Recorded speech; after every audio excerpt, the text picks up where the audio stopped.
Веќе десетина дена трае штрајкот на машиновозачите и машинскиот персонал, кои ја бараат втората половина од февруарската плата.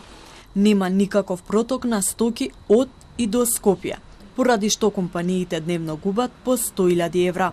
Апелираат за што побрзо решавање на проблемот и потсетуваат дека според колективниот договор мора да има минимален проток на патници и производи.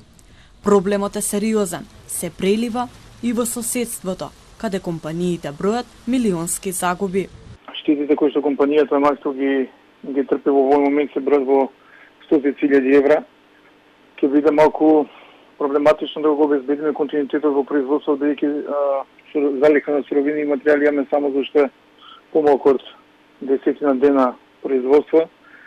Во услови да останеме без суровини за производство, ќе мораме да го стопираме производството во погон челичарница, за каде што имаме закупено струја и природен газ однапред.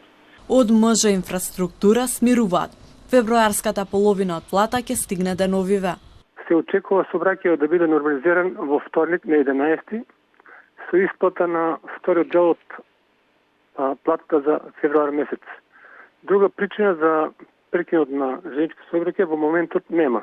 Додека да биде решен проблемот, железничките пруги стојат празни.